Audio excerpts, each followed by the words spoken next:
اللهم صل على محمد وآل محمد.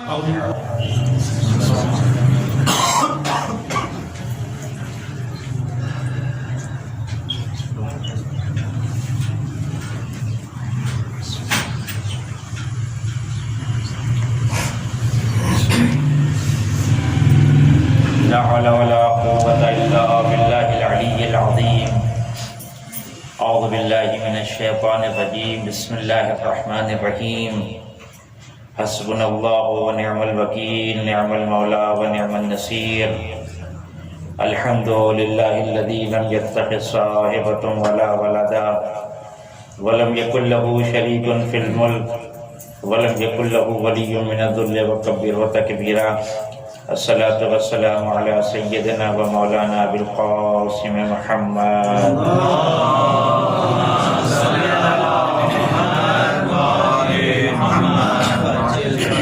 وعليه الطيبين الطاهرين المعصومين المظلومين ولعنة الله على أعدائهم أجمعين. أما بعد فقد قال الله الحكيم في كتابه الكريم وهو أصدق الصادقين. بسم الله الرحمن الرحيم. هو الذي بعث في الأميين رسولا منهم يتلو عليهم آياته ويزكيهم ويعلمهم الكتاب والحكمة وإن كانوا من قبل لفي ضلال مبين. صلوات على محمد وعلى محمد.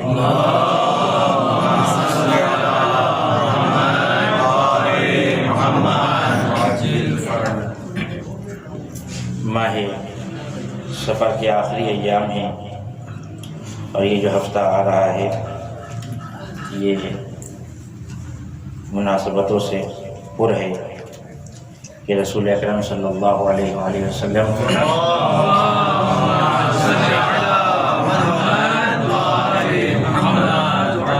حضرت کے بڑے نواسے امام حسن کی شہادت ہے 28 سفر کو، اور آخر سفر چاہے وہ 29 ہو چاہے 30 ہو، اس مناسبت سے یہاں امام رضا علیہ السلام کی شہادت منائی جاتی ہے ایک روایت کے مطابق.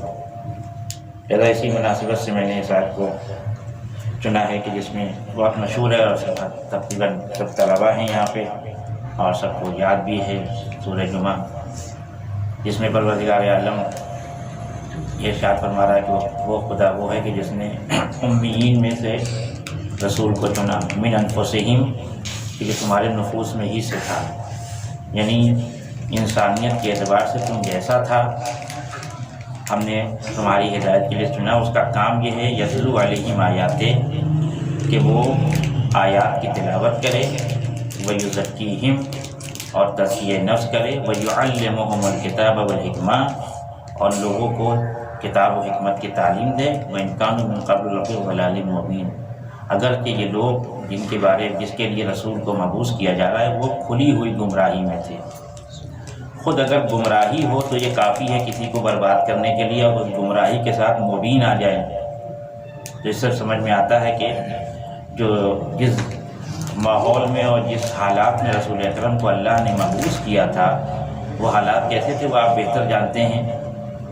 مزید اگر ان حالات کی طرف متوجہ ہونا ہے ہمیں تو امیر المومنین علیہ الصلوۃ والسلام نے نہج البلاغہ میں خطبہ نمبر 89 میں بعثت سے پہلے کے حالات بیان کیے ہیں کہ کیا حالات تھے. رسول اکرم جب اس سرزمین پہ آئے ہیں تو کس طرح سے کام کیا. 23 سال کی مختصر سی رسول کی زندگی ہے، یاد کرنا ہے مجھے. بہت سے مطالب ہیں رسول کی زندگی کے سلسلے میں، وہ جو تاریخ میں لکھی ہیں اور جس کی تحلیل بھی کی گئی ہے اور تجزیہ بھی کیا گیا، اور بعض مطالب ایسے ہیں کہ جن کو اسی طرح سے بس سینہ بہ سینہ بیان کیا گیا. اگر ان کی تجزیہ اور تحلیل میں جائیں گے تو وہاں اس کا کوئی مطلب نہیں ملے گا. خیر مجھے اس مرحلے کی طرف نہیں جانا ہے، کسی آیت کے ذہن میں کچھ باتیں عرض کرنا ہے. تو اگر دیکھیں یہ جو انسانیت کا کاروان ہے جس کا آغاز جناب آدم سے ہوا اور یہ انجام پھر قیامت کے اس مرحلے پہ جا کے ہوگا، اس انسانیت کے مرحلے کو تقسیم کیا جاتا ہے. تقسیم ہے یہ، اور اس کو تقسیم جو کیا جاتا ہے وہ زمان کے اعتبار سے تقسیم کیا جاتا ہے، اور زمان کے اعتبار سے جو تقسیم کیا جاتا ہے اس کی نسبت دی جاتی ہے زمان کی طرف. لہذا اب میں پرانے زمانے کی بات نہیں کر رہا ہوں، رسول اکرم کی زندگی کو مجھے ذکر کرنا ہے، لہذا رسول کی زندگی ہی سے اس زمان کو تقسیم کرنے کی کوشش کرتا ہوں کہ رسول کی زندگی سے جو ایک تقسیم زمان شروع ہوا وہ کہا جاتا ہے بعثت سے پہلے کا زمانہ اور بعثت سے بعد کا زمانہ۔ یہ ایک تقسیم ہے انسانیت کی کہ بعثت سے پہلے کا انسان کیسا تھا اور بعثت کے بعد کا انسان کیسا تھا۔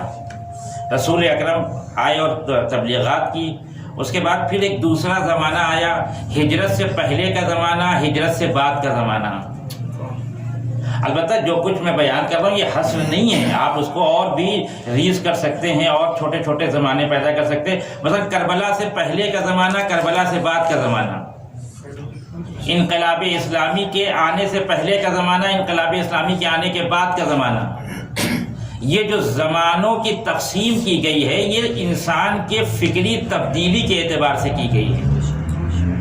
بعثت سے پہلے کے انسان کو دیکھیں، بعثت سے بعد کے انسان کو دیکھیں، کربلا سے پہلے کے انسان کو دیکھیں، کربلا سے بعد کے انسان کو دیکھیں، انقلاب اسلامی کے آنے سے پہلے کے انسان کو دیکھیں، بعد کے انسان کو دیکھیں۔ بعثت سے پہلے کے انسان کو دیکھیں گے تو فکری حوالے سے اتنا بس نظر آئے گا انسان کہ جس خدا کو اپنے ہاتھوں سے حلوے کی شکل میں بنایا تھا یہ بعثت سے پہلے کا انسان ہے، جب بھوک لگی تو اسی خدا کو کھا لیا، یہ بعثت سے پہلے کا انسان ہے۔ بعثت سے بعد کے انسان کو دیکھیں گے تو فکریں بالکل تبدیل ہو گئی، ایک ایسے خدا کی عبادت کر رہا ہے جسے دیکھا نہیں ہے لیکن اس کے وجود کو محسوس کیا ہے، یہ بعثت سے کے بعد کا انسان ہے۔ کربلا سے پہلے کے فکر کو دیکھیں گے تو آپ کو جگہ جگہ یہ نقوش نظر آئیں گے تاریخ میں کہ کربلا سے پہلے لوگوں نے جمعے کی نماز بدھ کو پڑھی، کربلا سے پہلے لوگوں نے صبح کی نماز 2 کی جگہ 4 رکعت پڑھائی، یہ کربلا سے پہلے کا زمانہ ہے۔ لیکن کربلا کے بعد کسی کی جرأت نہیں پڑی کہ کوئی جمعے کی نماز بدھ کو پڑھا دے۔ اس کے معنی کہ یہ تقسیم زمان ہے، یہ فکری حوالے سے ہے کہ تمہیں دیکھنا۔ اور ایک بات اور عرض کر دوں کہ بعثت سے پہلے اور بعثت سے بعد کا مطلب یہ نہیں ہے کہ جو بعثت سے پہلے پیدا ہوا وہ بعثت سے پہلے کا انسان ہے، جو بعثت کے بعد پیدا ہوا وہ بعثت کے بعد کا انسان نہیں۔ ایک الگ میلاک، ایک معیار بیان کیا ہے۔ بعثت سے پہلے کا مسلمان وہ ہے جو اسلام کو کچھ دیتا ہے، بعثت کے بعد کا مسلمان وہ ہے جو اسلام سے کچھ لیتا ہے۔ بعثت سے پہلے کے انسان نے اسلام کو خون دیا ہے، اپنی جان دی ہے، اپنے بچوں کی قربانی دی ہے۔ بعثت کے بعد جو مسلمان ہوئے انہوں نے اسلام سے سونا اور جواہرات جمع کی اتنے کہ جب مرے تو کلہاڑیوں سے کاٹ کے نکالا گیا۔ لہذا وہ مسلمان جو بعثت سے پہلے ہو گئے ان کا مقابلہ بعثت سے بعد والے مسلمانوں سے نہیں ہو سکتا۔ جو کربلا سے پہلے حسین ابن علی کے پر قربان ہو رہے ہیں وہ کربلا کے بعد والوں سے ان کا مقابلہ نہیں ہو سکتا، کیونکہ ہم اب سمجھ گئے ہیں کہ جو کربلا کے میدان میں آئے تھے ان کی عظمت کیا ہے، لیکن جس وقت وہ کربلا کے میدان میں تھے ان سے کسی کا مقابلہ نہیں ہو سکتا، کیونکہ انہوں نے اس مرحلے پہ آ کے جنت کو چھوڑ دیا، نعمات جنت کو چھوڑ دیا۔ یہ تقسیم کی جاتی، اس کو آپ اور بھی تقسیم کر سکتے ہیں۔ تو سوال یہ ہے کہ رسول اکرم کو اللہ نے مبعوث کیا، پہلا سوال گفتگو کا یہ ہے، میں گفتگو اپنے وقت میں جو 40 منٹ مجھے دیا گیا ہے اسی میں ختم کر دوں گا، کہ پہلا سوال یہ کہ اس کائنات میں اگر کلچر کے حساب سے دیکھیں تو اس وقت جب رسول کو مبعوث کیا گیا ہے مکے کی اس وادی میں، اس وقت دیگر ایسے زمینیں تھیں جہاں کا کلچر بہت اچھا تھا، ان سے بہتر تھا، مکے والوں سے بہت بہتر تھا وہاں کا کلچر۔ مثلا یمن کو اٹھا کے دیکھ لیں اور دوسرے ممالک ہیں، لیکن سوال یہ پیدا یہ ہوتا ہے کہ اللہ نے اپنے سب سے محبوب رسول کو جسے رحمت للعالمین بنایا اسے ایک ایسی سرزمین، بنجر سرزمین پہ کیوں بھیجا جہاں ایسے قسی القلب انسان موجود ہیں جو اپنی 17 بیٹیوں کو دفن کر کے افتخار کر رہے ہیں؟ ایک سوال ہے یہ، اور یہ سوال ہم سے متعلق ہے، کیونکہ ہم کو جب یہ آپشن دیا جاتا ہے، یہ اختیار دیا جاتا ہے کہ آپ کہاں جائیں گے تبلیغ کرنے کے لیے، اگر ایک آپشن دے دیا جائے حوض علمیہ قم میں اور اسے پوری دنیا شامل ہو کہ یورپ بھی جا سکتے ہیں، امریکہ بھی جا سکتے ہیں، افریقہ بھی جا سکتے ہیں، ہندوستان بھی جا سکتے ہیں، ویزے کی ذمہ داری ہماری ہے، ٹکٹ کی ذمہ داری ہماری ہے، آپ بتائیے آپ کہاں جائیں گے؟ آپ وہاں بیٹھ کے، میں یہاں بیٹھ کے، سب جانتے ہیں کہ کہاں جائیں گے۔ بعض لوگ تو اتنے محتاط ہوتے ہیں یورپ جانے کے لیے کہ اگر ان کو یہ امید ہو کہ 10 سال کے بعد امریکہ یا یورپ کا ویزا ملنے کا امکان ہے تو 10 سال پہلے برائی نہیں کرتے یورپ امریکہ سے، طرح طرح کے بہانے بناتے ہیں۔ کہاں جائیں گے ہم اس سرزمین کا انتخاب کریں گے جو آمادہ ہے، ہم اس سرزمین کے اوپر جائیں گے جہاں پہلے سے مومنین موجود ہیں تاکہ ہماری خاطر تواضع کر سکے۔ اللہ نے اپنے رسول کو اس سرزمین پہ بھیجا کہ جو بالکل بنجر تھی، فکری حوالے سے، ذہنی حوالے سے، مذہبی حوالے سے، کچھ بھی نہیں تھا اس سرزمین کے اوپر، تو اللہ نے اس لیے بھیجا کہ ہم اپنے رسول کو اس بنجر زمین پہ اس لیے بھیج رہے ہیں کہ جس انسان کے اندر بنجر زمین کو آباد کرنے کا فن پایا جاتا ہے وہ آباد زمین کو کہاں پہنچا دے گا؟ جو منافقین میں، جو بے دینوں میں جا کر دین کی رمق پھونک دے، ان کو مومنین میں کام کرنے میں کوئی مشکل نہیں ہوتی ہے، لیکن جو صرف مومنین میں جانے کے آتی ہیں ان لوگوں میں جاتے ہیں جو 5 وقت کی نماز پڑھتے ہیں، جو نماز شب کے پابند ہیں، ان سے جا کے کہتے ہیں کہ نماز پڑھیے، تو ان سے کہنے کا فائدہ کیا ہے؟ لیکن اگر کسی ایسے ماحول میں جائے کہ جہاں عالم کو پسند ہی نہیں کیا جاتا ہو، وہاں جا کے ان کا رخ شریعت کی طرف موڑ دینا، یہ بیست ہے۔ آمادہ لوگوں کو پھر سے آمادہ کرنا بیست نہیں ہے، غیر آمادہ لوگوں کو آمادہ کرنا بیست ہے۔ یہی کمال اسی کا بعثا ہم نے مبعوث کیا۔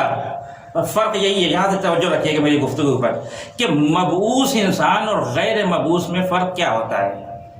اب چونکہ یہ مجلسیں جو ہے وہ آن لائن جا رہی ہیں اور مناسب یہ نہیں ہوتا کہ حوضے کی بات کو ہم آن لائن بیان کریں، یہاں کے جو نقائص ہیں ورنہ وہ میں بیان کرتا، لیکن میں دوسری مثال دیتا ہوں آپ کو۔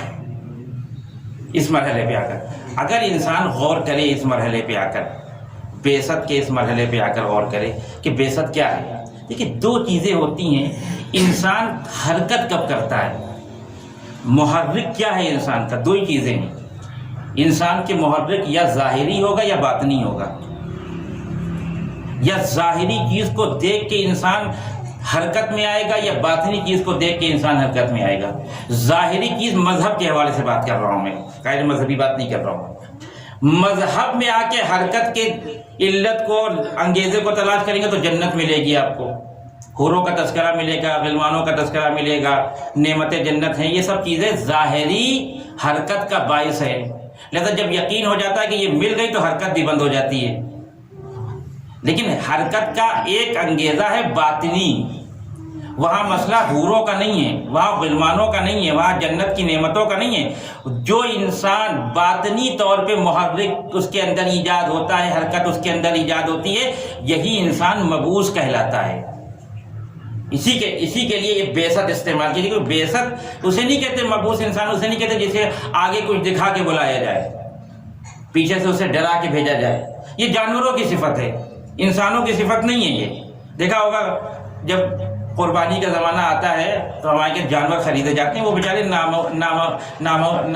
نامانوس ہوتے ہیں ہمارے ماحول سے بالکل، اور بچے ان کو لے کے بھاگتے ہیں کہ ہم اپنے گھر کا بکرا آیا اس کو گھمائیں گے، وہ آگے نہیں بڑھتا کیونکہ مانوس نہیں ہے وہ، تو کیا کرتے ہیں پھر اس کو دکھاتے ہیں کھانے کی چیزیں، کیا یہ تو وہ کھانے کی چیزیں دیکھ کے آگے بڑھ جاتا ہے، اگر اس کا پیٹ بھرا اور نہ آگے بڑھے تو پیچھے سے اس کو مارتے ہیں۔ یہی سب کچھ ہمارے ساتھ بھی ہے کہ نماز نہیں پڑھو گے، کب پڑھو گے ہم کو پتا ہے، جب تمہیں حوروں کا تذکرہ ہوگا، جب جنت کی نعمتوں کا تذکرہ ہوگا۔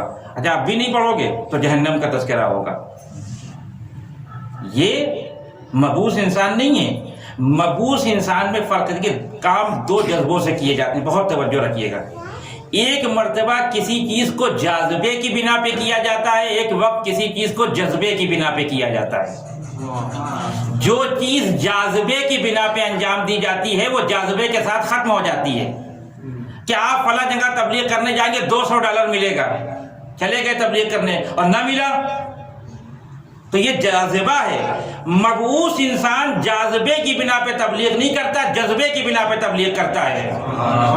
ہمارے سارے کام جاذبے کی بنا پہ ہوتے ہیں، جذبے کی بنا پہ نہیں ہوتے۔ جو انسان اسی دنیا میں بعثت کے بعد جذبے سے کام کرتا ہے وہ اپنے علاقے میں 2 کروڑ شیعہ پیدا کر دیتا ہے۔ آغا زگزگی کو دیکھیں آپ، آغا زگزگی کی حرکت میں کہیں آپ کو جاذبہ نظر نہیں آئے گا، ہر مرحلے پہ جذبہ نظر آئے گا۔ اور جب جذبے سے انسان کام کرتا ہے تو وہ مبعوث انسان ہوتا ہے، پھر جب مبعوث انسان ہوگا تو بنجر زمین کو بھی آباد کر دے گا۔ ایک صلوات پڑھے محمد و آل محمد پہ۔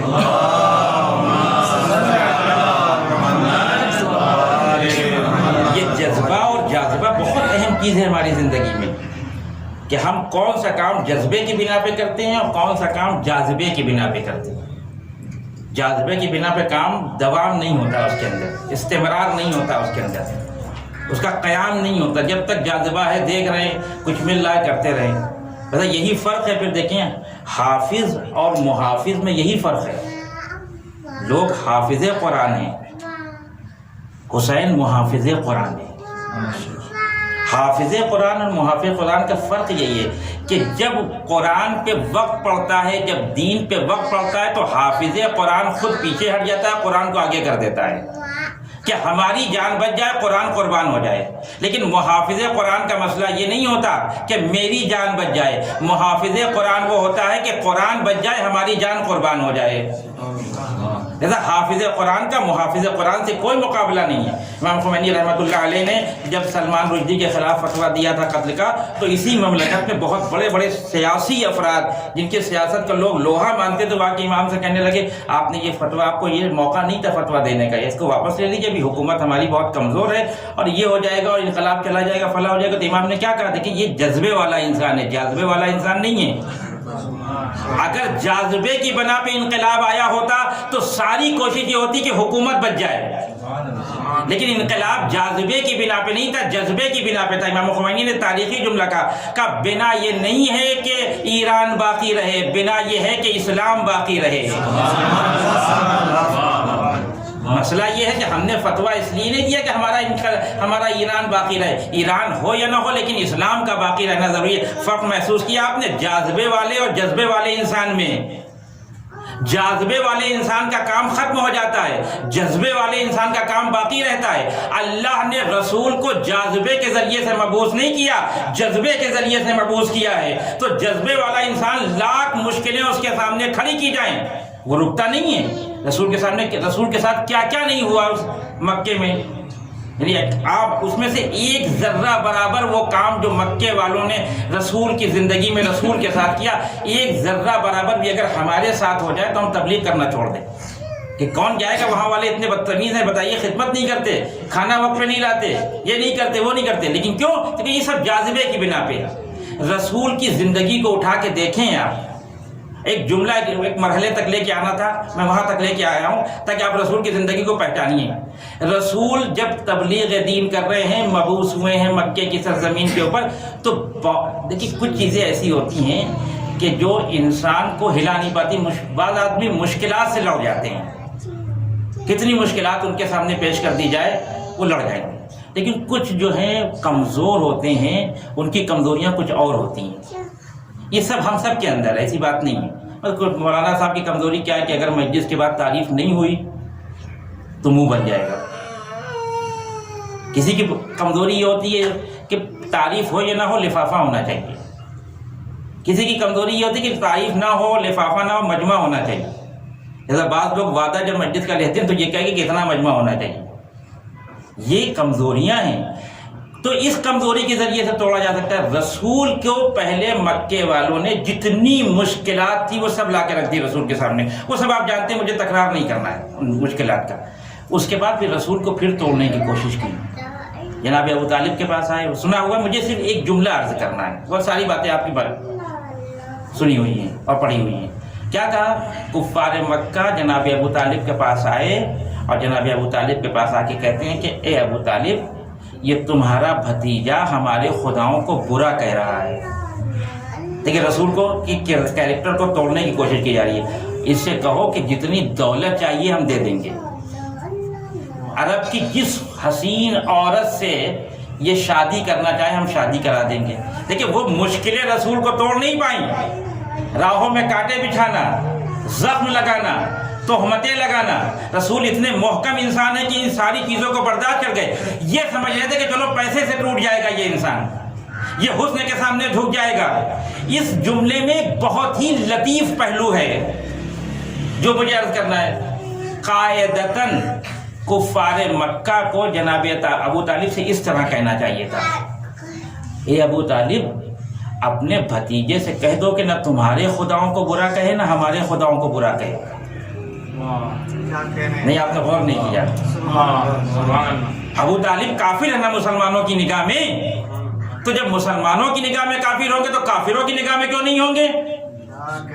تو ان کافروں کو کم سے آگے چڑھانا چاہیے تھا کہ جو ہمارے خداؤں کو برا کہہ رہے ٹھیک ہے ہم برداشت کر لیں گے, کم سے کم تم تو گھر کے آدمی ہو, تمہارے خداؤں کو تو برا نہیں کہنا چاہیے.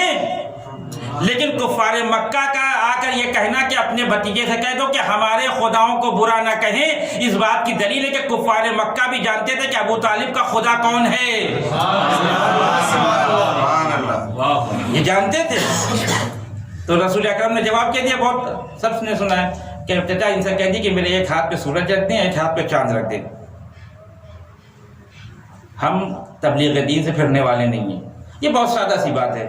چاند رکھ دیا, وہ قوت کو ظاہر کیا. لیکن اس میں رسول ایک دوسرے امر کی طرف متوجہ کرانا چاہ رہے ہیں کہ جس دولت کے اوپر تم اترا رہے ہو, جس حسن کے اوپر تم اترا رہے ہو, یہ دولت یہ حسن مرور زمان سے ختم ہو جاتا ہے. حسن کتنے دن باقی رہے گا؟ اگر بیوٹی پارلر کے سہارے بھی چلا تو 60 سال, اس سے اوپر تو نہیں جائے گا. اور اگر آدھی طور میں تو 40 سال کے بعد حسن ختم. یہ دولت کسی کے پاس ہمیشہ رہی ہے, ہمیشہ تو کسی کے پاس, اس لیے دولت ہے کیونکہ وہ چلتی رہتی ہے, بدلتی رہتی ہے.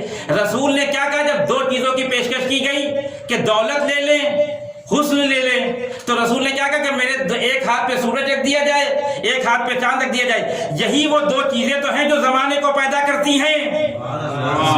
سورج کی وجہ سے ہی تو زمانہ آتا ہے جاتا ہے. رسول ایک غیر محسوس پیغام دے رہے ہیں کہ جن چیزوں پہ تمہیں بہت اعتبار ہے وہ زمانے سے آتی ہیں اور زمانے سے چلی جاتی ہیں, اور زمانہ ہمارے اختیار میں ہے. یہ ایک مرحلہ.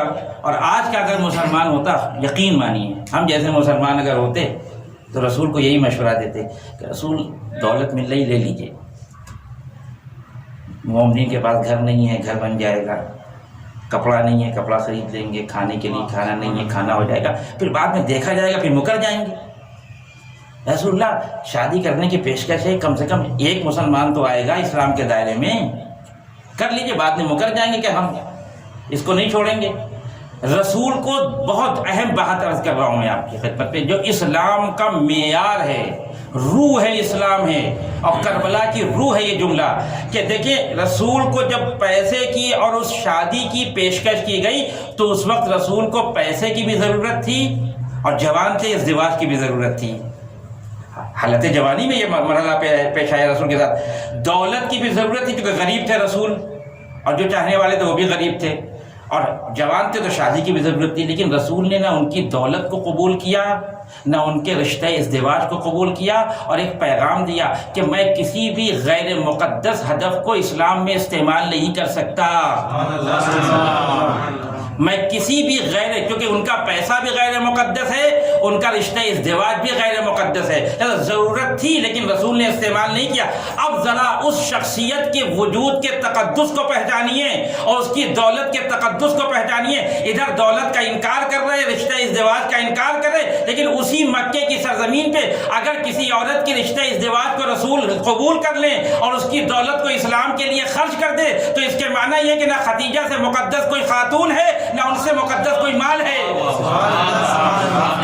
اور یہ خدیجہ کے مقدس مال کا نتیجہ ہے کہ جو آج مسلمان زندہ ہیں, یہ جو بڑے بڑے کنووں کے اوپر قبضہ کر کے سوچ رہے ہیں ہم دولت مند ہیں, یہ ان کی دولت کا کمال نہیں, یہ خدیجہ کے مقدس مال کا کمال ہے جو مسلمان آج سرخرو ہے. ایک صلوات پڑھے محمد و آل محمد پہ.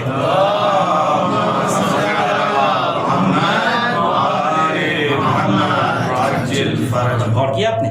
تو رسول جاذبے کے تحت نہیں آئے تھے, جذبے کے تحت آئے تھے. مبعوث انسان کے اندر جذبہ ہوتا ہے دین کو زندہ کرنے کا. اور اس کے بعد جب رسول اس وادی میں آیا, اس میں بہت سی باتیں ہیں جس کو میں چھوڑ رہا, بس آخری بات جو عرض کرنا چاہتا ہوں جو اس آیت سے مربوط ہے کہ اللہ نے رسول سے کیا کہا، آپ جا تو رہے ہیں لیکن جیسے ہم کہیں گے ویسے آپ کو کام کرنا ہے، جیسے آپ چاہیں گے ویسے کام نہیں ہوگا، کیونکہ آپ وما ینطق عن الہویٰ کی منزل میں ہیں۔ تو کیا کہا رسول سے، کیا کہا، یتلو علیہم آیاتہ ویزکیہم ویعلمہم الکتاب والحکمہ۔ یہ 3 کام آپ کو کرنا ہے اس بنجر زمین کو آباد کرنے کے لیے، ان افکار کو زندہ کرنے کے لیے۔ وہ باتیں بہت عجیب ہیں جو سننے میں آتی ہیں عرب کے سلسلے میں، جس کی طرف امام علی نے اشارہ بھی کیا، فی شر دین ہی و شر دار ہی، کہ تمہارا دین بھی برا تھا اور تمہارا گھر بھی برا تھا۔ تو رسول سے کہا کہ دیکھیے آپ کو 3 کام کرنے ہیں، بس یہی آخری مرحلہ ہے۔ یہ سوچنے کی بات ہے کہ ایک انسان 23 سال کی زندگی میں کیا کر کے چلا گیا کہ پورے سرزمین مکہ کی قسمت بدل گئی۔ وہ کیا کیسے؟ یہی 3 کام تھے، آیات کی تلاوت، تزکیہ نفس اور کتاب و حکمت کی تعلیم۔ یہ کیا ہے اصل میں؟ یہ چیزیں ہیں کیا؟ یہ ہماری زندگی میں پیش آتی ہیں، اس کی طرف ہم متوجہ نہیں ہوتے ہیں۔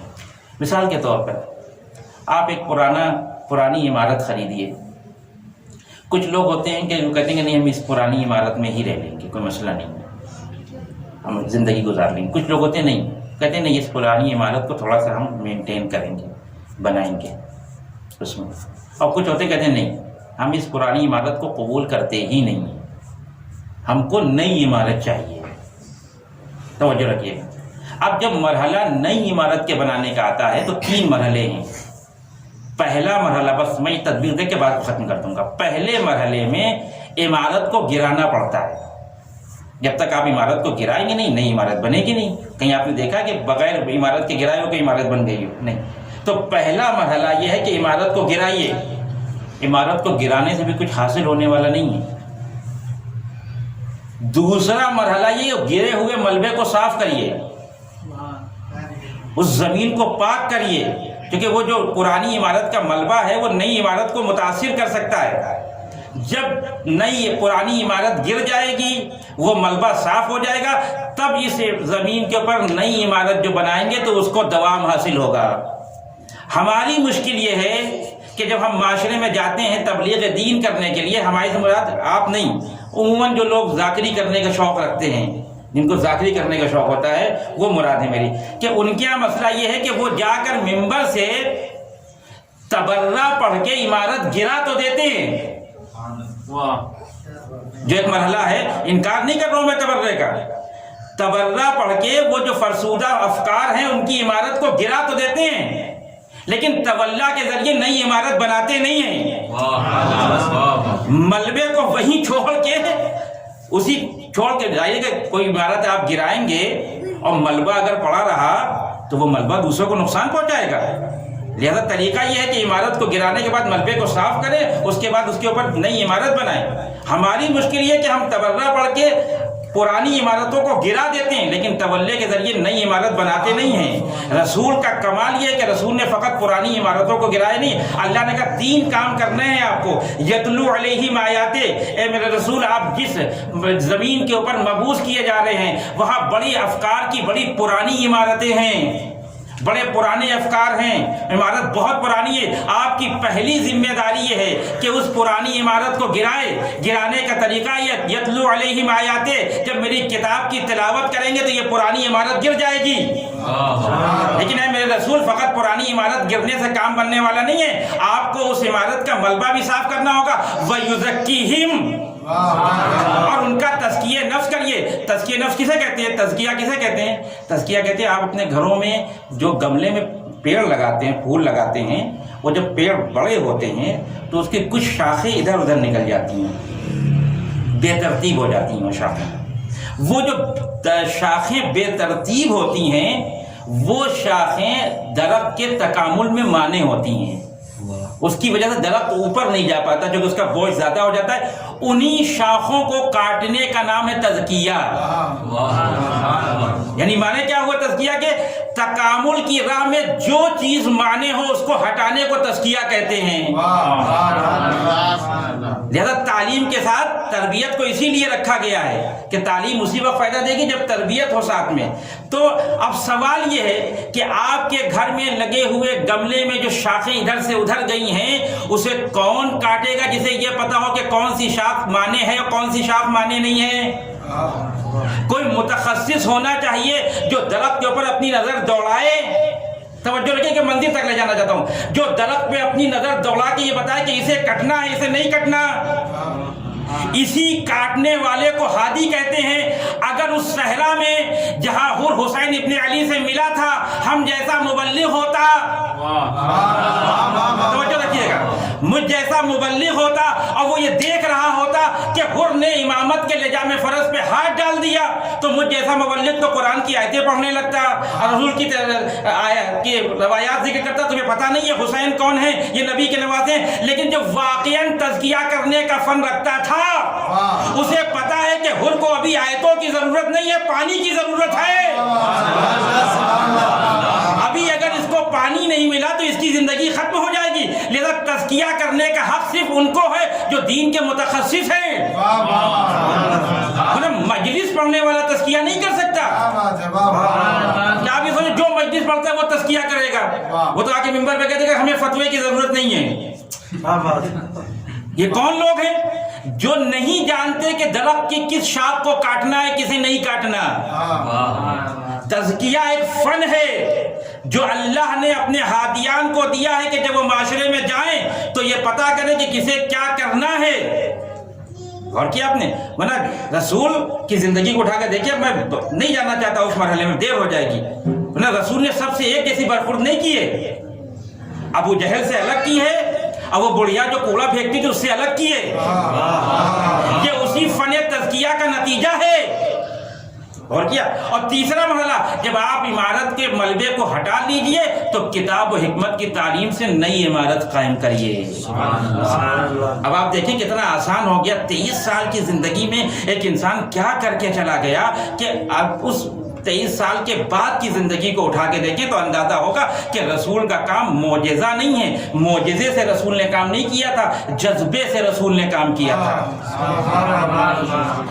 تو ان پرانی عمارتوں کو گرایا, اس کے ملبے کو تزکیے کے ذریعے سے صاف کیا اور پھر کتاب و حکمت کے ذریعے جب سرزمین مکہ پہ رسول اکرم نے توحید کی عمارت کھڑی کی تو اسی فرسودہ افکار میں سے کہیں عمار نظر آنے لگے, کہیں بوذر نظر آنے لگے, کہیں قمبر نظر آنے لگے, کہیں سلمان نظر آنے لگے. یہ سلمان و بوذر و قمبر معجزے کا نتیجہ نہیں ہے, بعثت کی تبلیغ کا نتیجہ ہے. اس معاشرے میں جان لینا کمال تھا, اس معاشرے میں جان دینا کمال پیدا کر دیا. بس ایک مختصر سا واقعہ اور ضبط مسائل. رسول اکرم ایک جنگ سے واپس آ رہے ہیں. میں صرف یہ عرض کرنا چاہتا ہوں کہ اس 23 سال کی زندگی میں رسول نے ان لوگوں کو کیسے عمارت کو کیسے تعمیر کیا. ایک جنگ سے واپس آ رہے ہیں, کچھ لوگوں کو قیدی بنا کے لے کے آ رہے ہیں یہودیوں کو. اس میں ایک عورت بھی ہے یہودی. جناب عمار یاسر اور ایک اور صحابی سے کہا کہ تم دونوں اس کی حفاظت کرو گے. رات میں کہیں پہ رکے تھے یہ لوگ. تو جناب عمار یاسر اور وہ صحابی, اس کا نام مجھے یاد نہیں ہے, وہ دونوں اس عورت کی حفاظت کرتے, اس کو ایک جگہ پہ باندھ دیا تھا. پھر جب رات گزرنے لگی تو عمار یاسر نے اس صحابی سے کہا کہ یہ عورت ہے کہاں بھاگی گئی ہے, اب بلا وجہ ہم لوگ اپنا وقت ضائع کر رہے ہیں. چلو کچھ دیر تم عبادت کر لو, کچھ دیر ہم عبادت کرتے ہیں. جب تم عبادت سے فارغ ہو جاؤ گے تم آ کے اس کی حفاظت کرنا, پھر ہم عبادت کرنے کے لیے جائیں گے, پھر ہم چلے جائیں گے تم حفاظت کرنا. یہ آپ سمجھ رہے ہیں اس سرزمین مکہ پہ جہاں بتوں کی عبادت ہو رہی تھی وہاں یہ خدا کی عبادت کا جذبہ کیسے پیدا ہوا. ٹھیک ہے.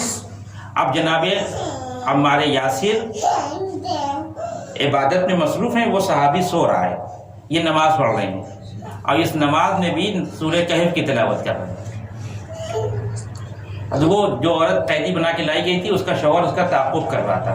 وہ وہاں تک آ گیا اور اس نے دیکھا کہ شاید جو ہے وہ جناب عمار یاسر کھڑے ہو کے نماز پڑھ رہے. تو جو سورہ بڑا لمبا تھا تو رکوع میں جانے میں دیر ہو رہی تھی.